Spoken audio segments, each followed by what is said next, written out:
Al-istighna, hakikatul istighna itu adalah al-istighna anis syai' labihi. Jadi pemenuhan kebutuhan yang sebenarnya adalah kita berusaha menghindari sebanyak mungkin kebutuhan yang sekunder, yang enggak penting. Bukan memenuhi semua yang kita inginkan. Jadi misalnya begini ya, kalau kita lapar, itu keinginan kita itu makan enak apa asal makan? Tentu jawabannya asal makan yang sehat. Tapi kalau nuruti nafsu kita, makannya yang enak, teman makan ya enak, terus di warung yang favorit. Ini kan satu kebodohan. Kenapa untuk makan saja butuh definisi sekian banyak? Yang kita harus kecewa, warung favoritnya bisa sudah tutup, atau kita ke sana harus macet, ribet. Yang benar-benar arif dan bijaksana itu adalah al-istighna anisya. Sesuatu yang tidak mendesak itu jangan jadikan kebutuhan.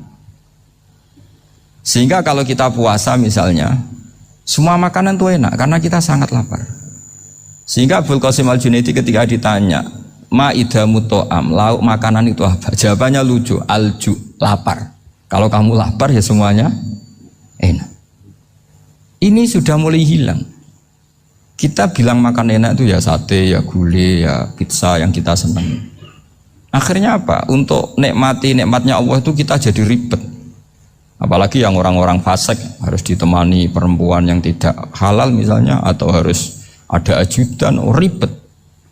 Nah pertanyaannya, orang yang ribet sama yang gak ribet itu pinter mana?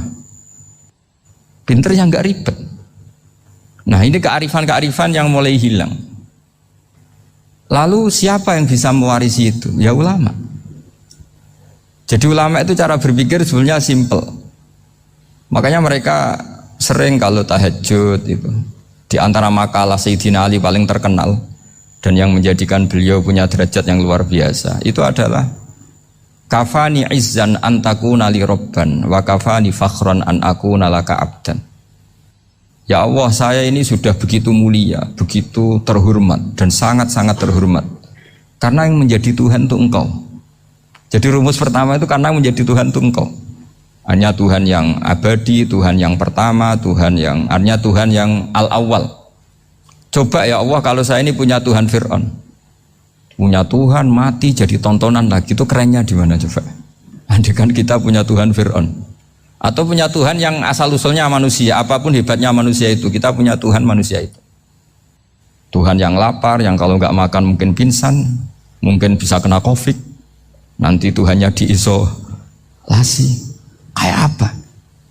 Makanya ketika Tuhan Allah menyindir ketuhanan selain Allah itu, Allah hanya menyindir dengan kalimat sederhana, kana yakulanit to'am, yang kamu tuhankan itu masih makan. Artinya kalau nggak makan ya lemes. Jadi lama-lama ada orang gini, alhamdulillah tadi Tuhan mampir ke saya, kelihatannya lapar, setelah tak kasih makan sehat lagi. Susah nggak punya Tuhan yang seperti itu. Beda dengan Tuhan kita. Tuhan yang nggak butuh makan, nggak butuh minum, al-qayyum, zat yang berdiri sendiri tanpa butuh yang lain, al-awwal. Sebelum ada langit bumi sudah ada Tuhan kita yaitu Allah.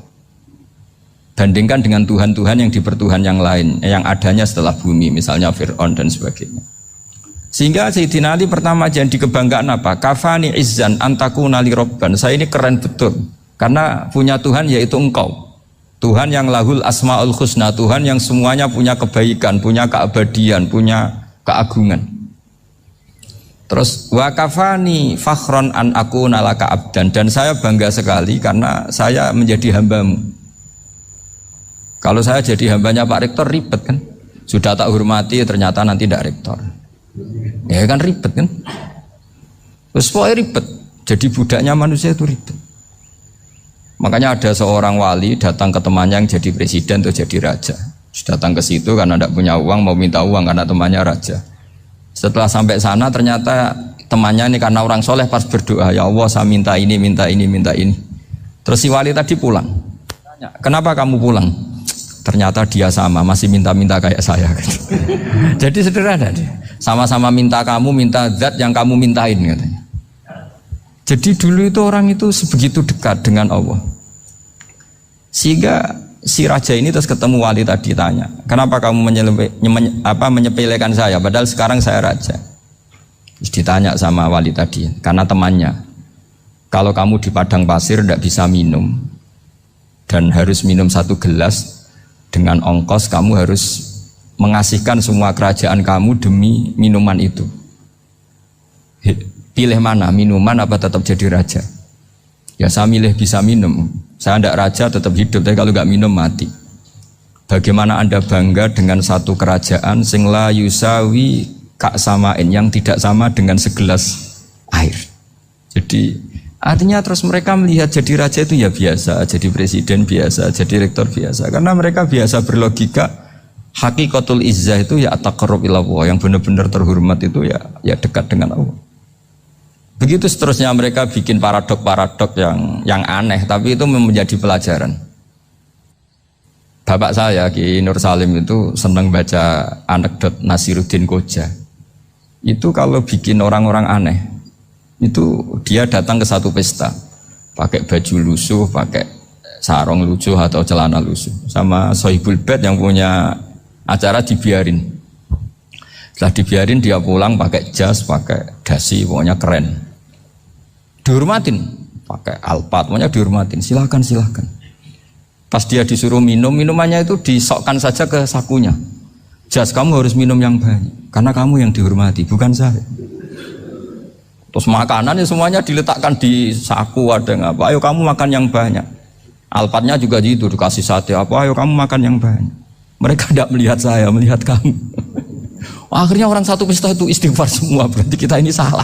Terus dia pidato, kenapa kamu uang gitu? Tadi saya datang, orangnya sama. Gara-gara beda pakaian, penghormatannya beda. Berarti yang berhak dapat makanan ini jasa ya, bukan saya. Betapa naifnya kita sebagai orang. Ternyata kita masih hormat sesuatu yang seperti itu, yang atribut lah. Jadi orang-orang sufi itu orang yang bisa menertawakan dunia. Akhirnya ya, pertama dia dianggap orang gila, masa jas dikasih makan, dikasih minum. Tapi secara fikih dia benar, haram dia makan. Karena pas dia datang dibiarin, setelah pakai jas dikasih makan. Berarti hakikat yang dapat rezeki siapa? Jasnya apa orangnya? Jasnya apa orangnya? Jasnya.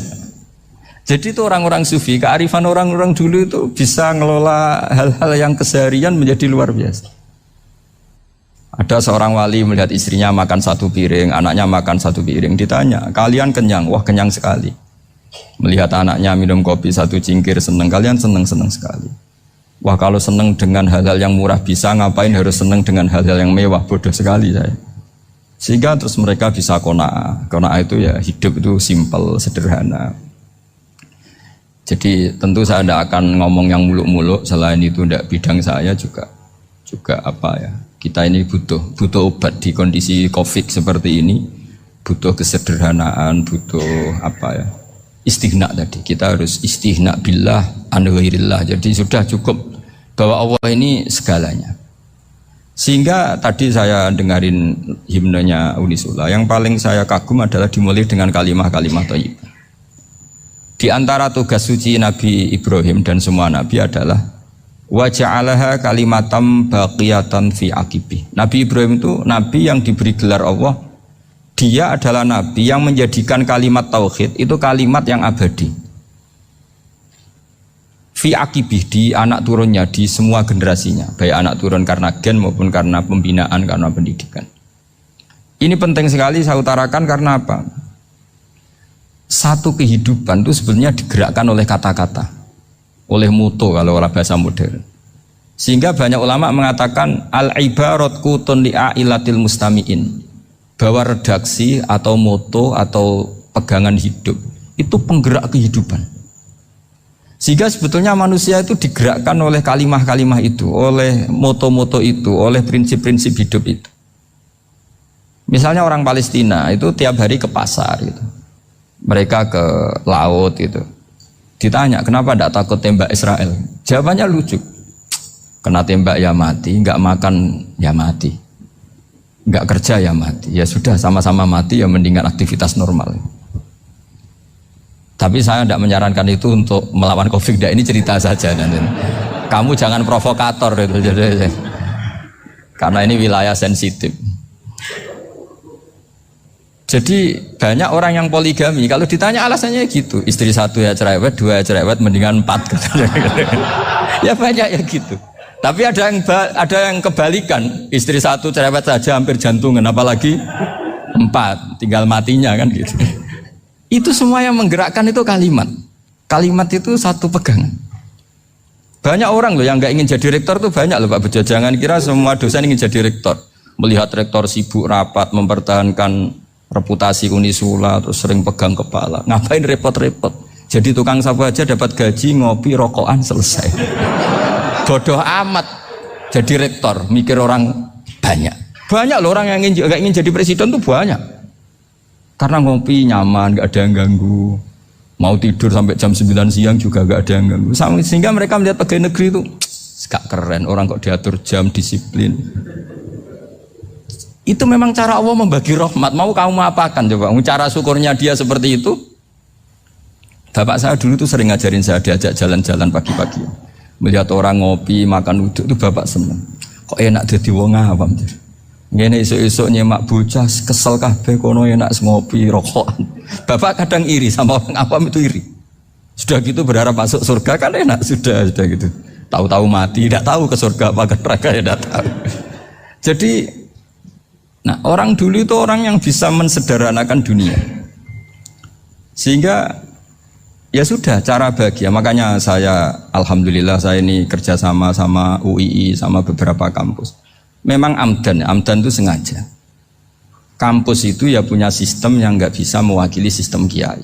Kiai juga punya sistem yang nggak terwakili oleh kampus, juga sebaliknya, saling melengkapi. Saya sering ketemu rektor UII, rektor kampus-kampus Islam.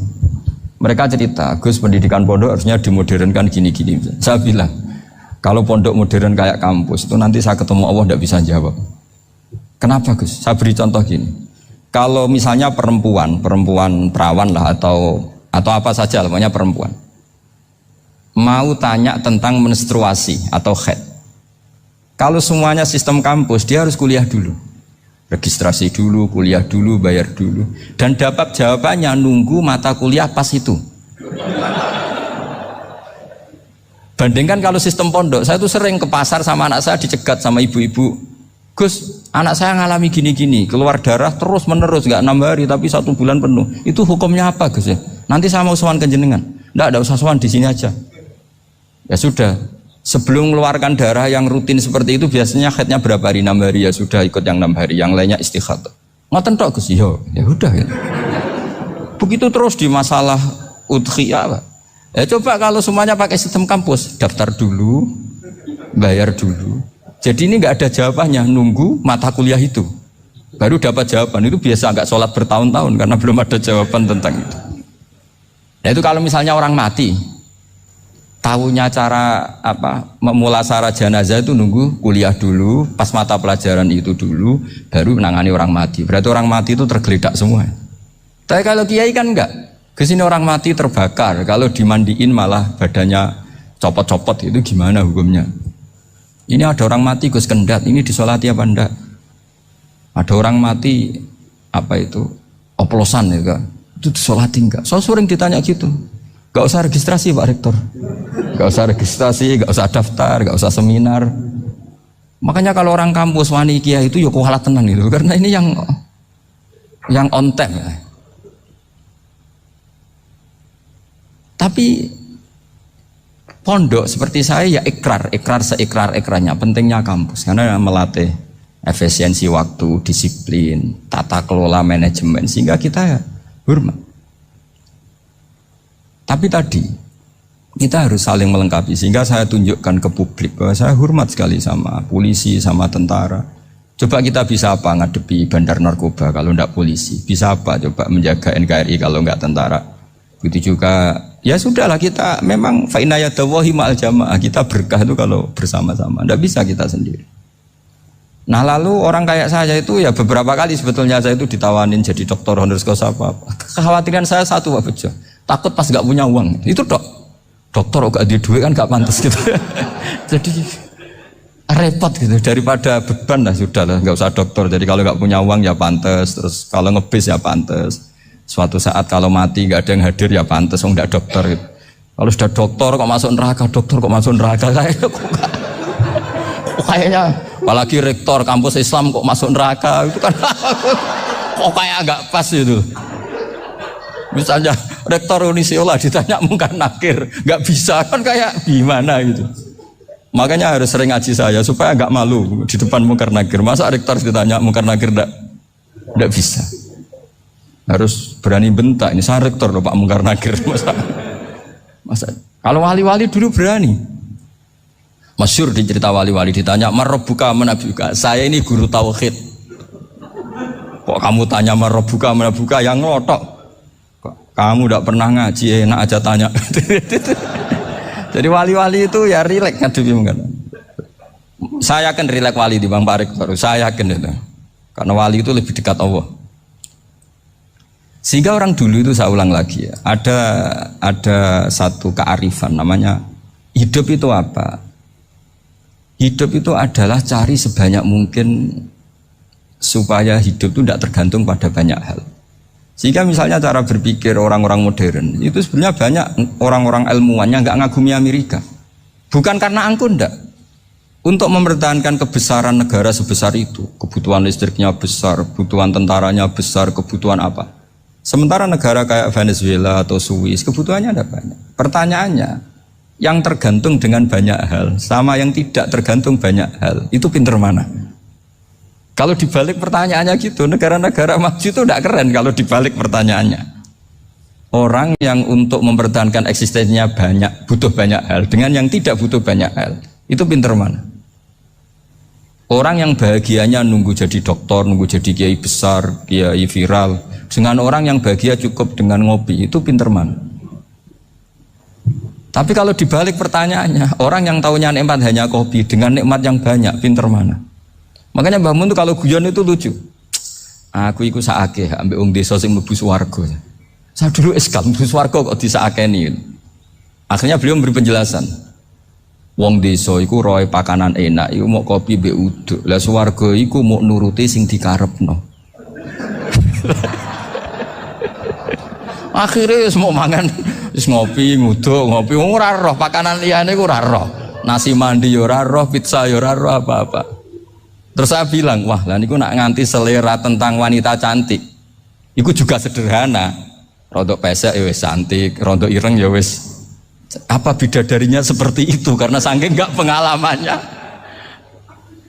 Jadi surga itu kan nuruti apa yang diinginkan. Kira-kira keinginan orang kampung kalau di surga itu apa coba? Makanan apa coba? Ya nak senengnya ketemel gemblong itu. Artinya malaikat lebih suka nangani surganya orang-orang kampung timbang Pak Rektor. Ini sudah ribet ini. Makanan apa saja sudah harus dicoba ya. Terus kalau di mall tahu orang macam-macam, seleranya macam-macam pasti itu. Enak mana kalau sampai jadi malaikat pelayan surga? Suka ngelayani orang kampung apa yang orang kota? Orang kampung kan?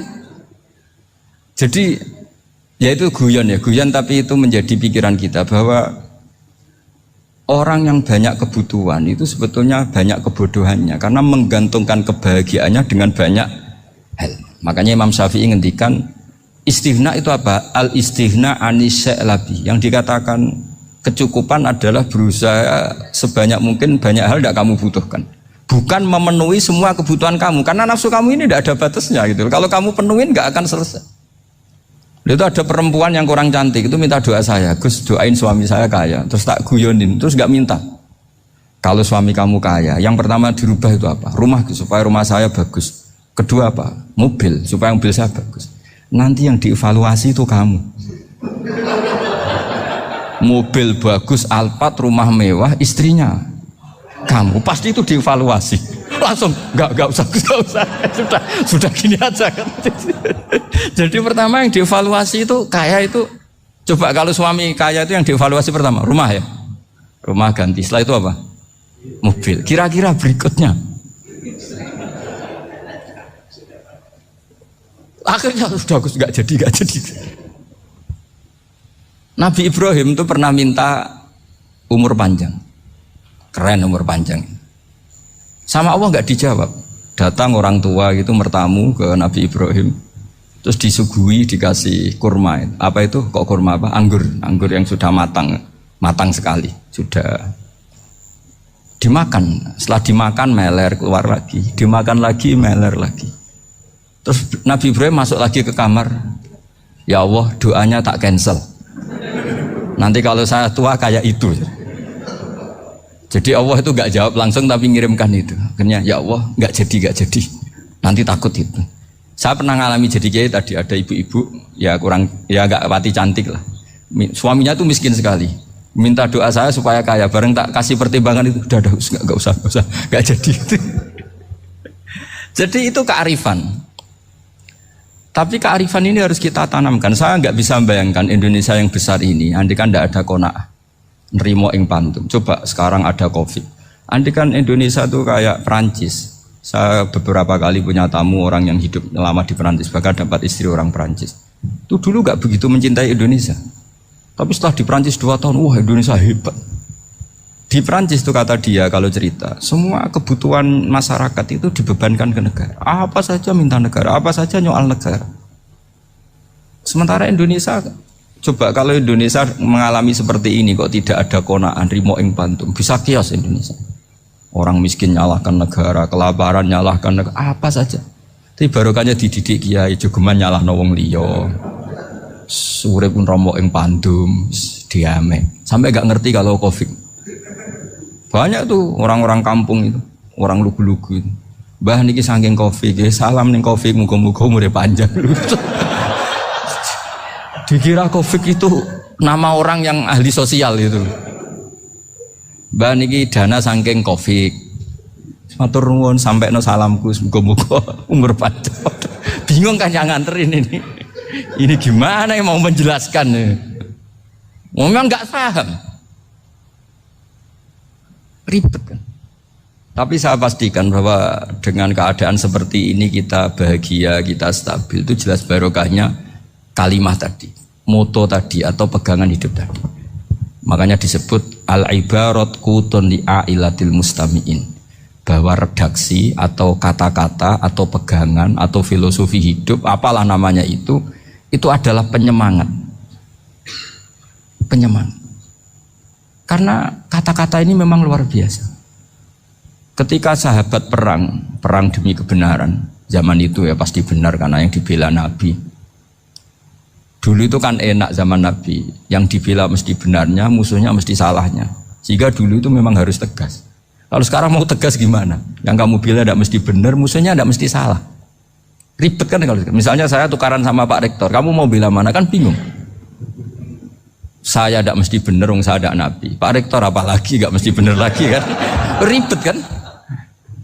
Jadi kalau kita mau perang sekarang itu mau pede gimana? Enggak. Makanya banyak ulama sekarang tuh mau tegas tuh gak berani karena ya banyak hal yang abu-abu lah wilayahnya, misalnya pilihan presiden atau pilihan bupati, pilihan menteri. Kamu mati-matian bela itu, yang kamu bela tidak mesti benar, musuh kamu tidak mesti salah. Misalnya pilihan bupati, wah ini kabupaten ini baik kalau bupatinya ini, yang satu bilang ini, terus tim suksesnya kamu tanya, kamu yakin? Ya tidak juga. Lah kenapa semangat? Kan saya botohnya, paling alasannya ya itu aja, bukan yang lain. Beda dengan zaman Nabi, Nabinya mesti benar, Abu Jahalnya mesti salah, kan enak aturan mainnya jelas. Singkat cerita dalam perang itu banyak sahabat yang ngalami luka, ngalami apa gitu. Kemudian curhat ke Nabi, ya Nabi gara-gara derekkan jenengan, ngikuti jenengan saya harus ngalami seperti ini. Ngiranya orang itu diapresiasi sama Allah keluarnya. Ternyata sama Allah gak diapresiasi. Malah diturunkan ayat intakunu ta'lamuna fa innahum ya'lamuna kama ta'lamun wa tarjuna minallah malah yarjun. Kalau kamu sakit karena perang, orang-orang kafir itu ya sakit. Itu saja berani padahal demi kekafiran. Wa tarjuna minallah malah yarjun. Padahal kamu punya nilai lebih yaitu berharap kepada Allah yang mereka tidak punya. Saya jadi kiai itu ya kadang mangkel. Karena yang benci ya benci, yang seneng itu ngel-ngel loh kayak Pak Bejo. Jadi semuanya ribet. Nah iya, yang benci ya ganggu, yang seneng ya ganggu, tambah nemen. Seribet. Tapi kalau sudah ingat bandar narkoba, mereka berhadapan dengan polisi, kadang ditembak karena kesalahannya terlalu fatal. Antar persaingan mereka juga bisa tembak-tembakan karena merebut pasar narkoba. Itu saja mereka berani. Kok kita yang jadi kiai kadang dicium tangannya, dihormati gak berani, hanya takut apa ya, musibah-musibah kecil lah, atau problem-problem kecil. Lah iya, kalau kita bandingannya gitu. Kalau kamu mau tahajud kedinginan, itu masih nanti dihisab Allah itu gitu. Maling ayam itu keluar malam-malam, hanya dapat ayam. Itu gak takut dingin. Ya gak takut digebuki masa. Kamu mau tahajud saja takut dingin. Makanya nanti hisabnya orang soleh itu nanti dijajarkan orang dolim. Terus diperbandingkan. Wah itu habis kamu kalau itu. Jadi misalnya Unisula mau rapat, tapi ini malam, kalau malam dingin nanti sama masuk angin. Anak-anak pang di perapatan aja berani kamu. Kalau sudah perbandingannya gitu tuh ribet kita nanti. Makanya itu kalimat itu moto atau filosofi hidup. Sehingga diulang lagi nasihat itu. Iyam saskum korhun fakodu masal koma korhum mislu. Kalau kamu kena luka, orang-orang yang nggak benar juga akan kena luka. Itu aja berani demi ketidakbenaran. Masa kamu demi kebenaran nggak berani? Akhirnya orang itu, ya itu kalimat, itu heroik. Makanya kita ini penting ya, makanya tadi himne Unisula dimulai kalimat thayyibah. Karena kalimat ini yang menjaga kita kalimat ini. Misalnya tentang Tuhan. Kenapa orang Islam imannya kokoh seperti ini, termasuk yang sudah hidup di Amerika, di Australia, di mana-mana. Itu ya barokahnya ajaran atau barokahnya kalimah. Saya sebut kalimah saya pakai bahasa santri.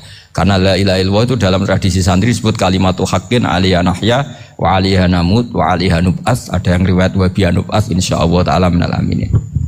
Kenapa mereka di mana-mana meskipun sekolah di Amerika, di Australia, bahkan di Uni Soviet tetap mukmin? Itu barokahnya ajaran yang benar. Allah itu siapa? Tuhan. Tuhan itu sifat dasarnya apa? Awal. Dia harus wujud awal sebelum makhluk yang lain. Sehingga ketika ada negara yang maju, yang tertib, manajemennya tertib, masyarakatnya makmur, tapi punya Tuhan yang tidak seperti itu, tidak awal, itu sudah gak nyaman. Karena ndaklah keren Tuhan saya, karena Tuhan saya itu al-awwal, zat yang pertama. Tuhan saya keren lah, zat yang gak mati. Tuhan yang gak mati, yang gak pernah mengalami kematian. Sehingga tontonan atau yang dilihat kenikmatan-kenikmatan yang lain ini tidak mengubah dia pendirian tentang Tuhan. Karena mantapnya satu kalimat tadi bahwa Tuhan itu ya harus satu, harus awal, harus tidak mati, tidak rusak, tidak mengalami apa-apa yang membahayakan. Sehingga ketika ditawarin Tuhan yang lain meskipun menjanjikan secara finansial atau kemakmuran, mereka gak tertarik. Itu coba, itu barokahnya makmur apa barokahnya ajaran? Barokahnya ajaran. Sering negara Islam itu kalah makmur dengan mereka, tapi barokahnya ajaran ini tetap apa? Tetap Islam. Makanya Nabi Ibrahim, Nabi yang sukses bikin wa ja'alaha kalimatam baqiyatan fi aqibi. Sehingga kita ini bekti sama orang tua misalnya, itu ya karena ajaran. Suwargamu itu karek wong tuamu. Nak wong tuamu ridho, Allah ridho. Nak ora ridho, Allah ora ridho. Ridho wa fi ridhol walidain wa sakhatu wa sukhtu wa fi sakhatil. Sehingga ketika ada orang tua yang agak brengsek gitu, anak-anak tetap hormat. Punya orang tua yang miskin, yang sudah miskin, tukang tombok nomor, banyak kan di kampung gitu.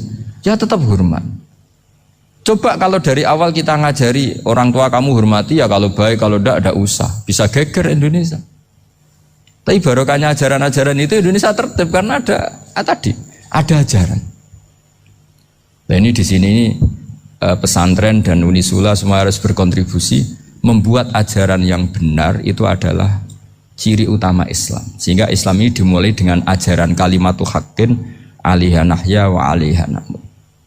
Sehingga kita tenang seperti ini. Saya ini termasuk kiai yang tenang. Meskipun kata orang banyak saya ini kiai besar, tapi termasuk kiai yang paling tenang.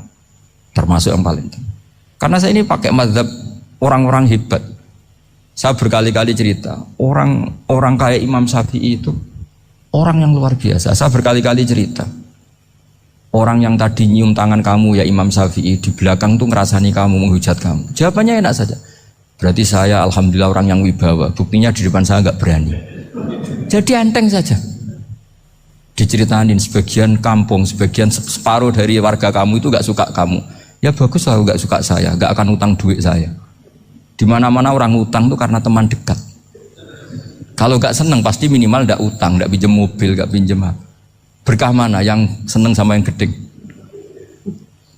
Jadi dianggap enteng saja. Semua yang dialamin dianggap enteng saja. Misalnya punya istri pemarah, ya baguslah marahin suami. Kalau marahin tonggo malah ribet. Jadi kamu harus terima kasih kalau dimarahin istri. Baguslah marahin saya mah, kalau marahin tonggo ribet. Jadi enteng saja. Tapi kita sekarang itu karena nafsu ya, sehingga menghadapi hidup ini ribet. Ulama dulu kalau mau mati itu senengnya bukan main. Sudah lama saya ini ingin gak maksiat. Kayaknya gak maksiat paling efektif itu mati. Ya tidak apa-apa Gusti, kalau sebaiknya mati ya mati aja. Enteng saja. Jadi melihat kematian itu akhir dari segala keburukan atau potensi keburukan. Apapun baik kita sekarang, suatu saat mungkin kita gak baik. Yang bisa menghentikan ketidakbaikan atau potensi ketidakbaikan itu apa coba? Mati kan? Berarti mati itu mengerikan apa menyenangkan? Mesti kamu tidak berani menjawab. Meskipun secara ilmu kamu berani, tapi secara rasa agak berani kan? Saya ulang lagi ya. Yang bisa menghentikan keburukan atau potensi keburukan itu apa coba? Apa? Kematian. Berarti kematian itu menyenangkan atau menyusahkan? Apapun kamu tidak berani jawab karena kamu agak-agak duniawi itu kelihatannya. Tapi secara ilmu, kamu tahu kan kalau mati itu tidak buruk-buruk banget. Karena apa? Itu akhir dari segala keburukan. Sehingga Nabi ngajarkan kalimat itu begitu luar biasa. Allahumma ahyini makanatil hayatu khairan li wa tawaffani makanatil wafatu khairan li. Nabi melihat dunia itu begitu indah. Ya Allah, kalau saya ini hidup, anggap saja hidup ini ziyadatan li fi kulli khairin, menjadi modal saya menambah segala kebaikan. Jika suatu saat saya mati, anggap mawon rohatan li min kulli syarrin, itu akhir dari segala keburukan saya. Sehingga mati hidup ya baik karena di situ kita bisa berkontribusi beramal soleh. Mati juga baik karena mengakhiri segala keburukan. Nabi nate ngendikan lagi, ajaban li amril mu'mini inna amrahu kullahu khair. Orang mukmin itu mengagumkan, semuanya baik. In asobathu na'ma syakara fakana khairan lah. Kalau baru dapat nikmat, dia syukur, maka itu baik. Wa in asobatu dorro sobaro, kalau dapat masalah mereka sabar, itu juga baik. Sehingga orang mukmin dua sisinya pasti baik. Itu juga kalimat, maksudnya moto atau pegangan hidup. Nah berikut ini saya beri contoh, ini kenangan saya, ini contoh terakhir. Masalah jadi orang terkenal maupun tidak. Di sini dicontohkan Imam Ghazali di halaman 367 di kitab saya 367, juznya 3 di kitab Ihya Ulumuddin. Di sini beliau cerita betapa untuk menjaga ikhlas sebaiknya orang itu tidak terkenal, tidak syuhrah, tidak terkenal.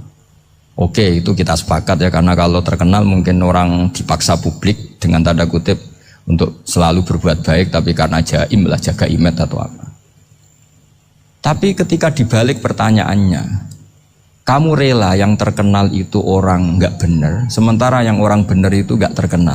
Lalu masyarakat taunya yang tidak benar. Kalau pertanyaannya dibalik gitu, orang baik wajib terkenal enggak? Kalau pertanyaannya dibalik seperti itu, dokter yang benar tidak terkenal, yang malpraktek terkenal. Kamu ingin kondisi seperti itu? Gak ingin kan? Kampus yang bagus gak terkenal, kampus yang bagus gak terkenal, yang gak bagus. Nah, artinya apa? Gara-gara olah kata, olah pikiran, ini logika jadi rubah. Lagi-lagi apa? Jawaban itu ada di kata-kata sebetulnya. Makanya bab-bab seperti ini tidak usahlah kita berdebat, berpolemik. Sebaiknya orang itu humul, menutup diri, apa sebaiknya orang terkenal, itu nggak perlu seperti itu. Sudah terserah Tuhan saja. Makanya saya mulai dulu ngaji sampai sekarang itu ya tidak punya punya ikon tertentu atau punya website tertentu, enggak. Sudah terserah pangeran. Sudah. Saya juga tidak sok suci materialistik atau enggak, ya tidak mikir saya. Bukan apa-apa ya, karena saya ini kiai, jadi biasa urusannya sama Allah, tidak sama makhluk. Jadi pusing kalau sama sarah-sarahnya makhluk itu pusing. Meskipun rektor kalau nasihati saya pasti tidak saya terima, itu tetap makhluk, itu sudah ada ngefek kalau saya itu sudah ada itu. Bukan karena saya sombong, ya memang makhluk betul gitu, bukan. Cuma nasibnya bejo aja, tapi makhluk tetap makhluk. saya beri contoh ya. Ini makalah yang ditulis Imam Ghazali. Ya, i'lam aslahakawah anna aslal jah wa intisarus sayyid atau sayyidi wal istihar. Bahwa mazmum itu. Balil mahmudu al-khumulu illa man saharahu wa ta'ala linasri dini min ghairi takallufi talabi syuhrati minhu. Jadi kalau kamu ingin ibadah kamu selamat ya kamu jangan terkenal. Tapi resikonya adalah kalau kebaikan itu tidak terkenal maka agak dikenali. Kalau agak dikenali berarti masyarakat hanya punya percontohan yang tidak baik karena yang baik tidak terkenal. Jadi itulah ulama-ulama dulu. Jadi apa-apa itu dibanding-bandingkan. Kemudian nanti kelihatan, jawabannya itu kelihatan. Jadi ulama dulu itu biasa ngarang misalnya afatun nikah, sisi negatifnya nikah. Harus ngurmat istri, harus macam-macam, kalau terlantar itu ya dosa. Seperti tadi Pak Marsudi cerita, kalau orang ngapalkan Quran itu takut lupa, kalau lupa itu jadi dosa. Pertanyaannya, kalau semua orang takut lupa, takut dosa, semua orang nggak hafal Quran karena potongan-potongan lupa. Cara berpikir tidak seperti itu. Kalau berpikir ya namanya hafalan ya inginnya hafal, kan nggak ingin lupa. Lah nanti kalau takdirnya lupa karena hal-hal yang dimaklumi oleh syariat itu nggak yang termasuk dosa. Yang dosa itu lupa takliwiri udhrin syar'iyyin, lupa yang tidak ada sebab yang apa? Syar'i. Tapi lupa bawaan EQ-nya tidak bagus. Lupa bawaan sering dibentak. Oh itu enggak masalah karena bawaannya orang tertekan itu ya lupa. Coba kamu hafal Quran, terus punya kredit jatuh tempo, pas hari itu aku yakin enggak cerdas sudah. Itu bawaannya orang tertekan itu pasti lupa. Jadi ya saya teruskan ya. Jadi terus ada makalah yang sangat bagus sekali tentang itu. Saya baca ya. Wa yadullu ala dzalika anna Allah azza wa jalla amaral anbiya'a bi idharil amali lil iktida wa khassahum bi mansibin nubuwah wa la yajuzu ayyudhanna bihim annahum khurrimu afdhalal amalen. Jadi orang yang terlalu mendewa-dewakan khumul itu menutup diri. Oke, itu baik karena dengan khumul, dengan menutup diri Anda tidak riya, Anda tidak pamer. Tapi kata Imam Ghazali, kamu juga harus ingat di antara syaratnya Nabi itu harus mengumumkan kalau beliau itu seorang Nabi. Harus memaklumatkan kalau beliau seorang Nabi supaya bisa diikuti. Caranya sholat harus diumumkan sehingga Nabi itu mengatakan harus jamaah. Karena dengan cara jamaah itu bisa shollu kama ra'aitumuni sholli. Coba kalau Nabi sholatnya nggak diperlihatkan, kamu harus sholat yang benar. Caranya gimana ya Rasulullah? Itu rahasia. Bingung nggak kira-kira? Bingung nggak? Ya misalnya amal rahasia selalu lebih baik. Terus ada pertanyaan, Nabi ngendikan kamu sholat yang benar, caranya gimana Nabi? Ya itu rahasia. Terus gimana coba? Tapi Nabi ngendikan apa? Shollu kama ra'aitumuni usolli. Ya sudah kamu sholat, niru saya sholat. Berarti Nabi sholatnya diperlihatkan apa disembunyikan? Diperlihatkan. Jadi begitu juga saya berkali-kali bilang, orang tahu kalau itu bidan ya berdasar tulisan itu bidan. Tahu kalau itu dokter gigi ya itu dokter gigi. Jangan sampai gara-gara tidak ada tulisan mau beli alat bangunan di dokter gigi, mau periksa gigi di toko bangunan. Gara-gara apa? Nggak ada maklumat. Nah, di sini ulama-ulama selalu memaklumatkan dirinya. Termasuk Imam Ghazali ketika ngarang kitab dinamai Ihya Ulumuddin, bahwa kitab ini bisa menghidupkan ilmu-ilmu agama yang mulai hilang. Begitu seterusnya. Jadi ini ngaji ya. Jadi orang itu harus ngerti ya. Jadi jangan nuruti emosi sendiri atau logika sendiri. Bahwa saya suka humul, ya monggo. Agama Islam menyediakan sarana itu. Uzlah itu ya punya sisi kebaikannya sendiri. Tapi syuhrah terkenal asal tidak nuruti nafsu juga punya sisi kebaikannya sendiri. Setidaknya umat ini punya satu master kebaikan yang mudah diakses. Tapi tadi saya ulang lagi, jangan karena hadun nafsi, jangan karena kepentingan pribadi. Makanya di sini disebutkan wa yadullu ala dzalika ay ala syuhrah anna Allah taala amarul anbiya bi idharil amal lil iktida. Allah selalu memerintahkan para nabi kalau ngamal kebaikan ya harus dimunculkan supaya bisa ditiru. Yaitu tadi kita tidak bisa bayangkan kan kalau misalnya Nabi menyuruh kamu harus sholat yang benar, kemudian sholatnya Nabi sembunyi. Kalau ditanya, Nabi saya niru siapa? Wah itu rahasia, kamu nggak boleh lihat sholat saya saat takut tidak ikhlas. Ribet kan? Sehingga jamaah itu statusnya tetap harus. Nah bedanya harus ini ulama berpendapat harus yang apa? Fardu kifayah. Tapi fardu itu maknanya harus. Tapi bukan berarti kalau nggak jamaah sholatnya nggak sah, nggak. Tapi statusnya jamaah tetap apa? Harus. Nah barokahnya harus ini orang yang baru sholat, sholatnya langsung benar karena ada yang diikutin. Coba kalau mantan dukun baru sholat terus sholat sendiri, itu mesti mirip mantra itu. Karena dia tidak ada master percontohannya. Tapi barokahnya ada master, orang paling bodoh pun kalau sholat ya benar, karena standar ada komandonya, ada imamnya. Sehingga Imam Ahmad malah berpikir keras, syarat sahnya sholat itu harus jamaah. Cara pikirannya Imam Ahmad keras sekali beliau. Sehingga kalau orang sholat sendiri kok ada orang lain yang maunya berjamaah harus bayar, orang itu harus bayar demi sahnya sholat. Itu madzhabnya Imam Ahmad. Tapi kalau madzhab Syafi'i hanya mengatakan itu fardu kifayah, yang kalau satu komunitas gak mau melakukan semuanya apa? Dosa.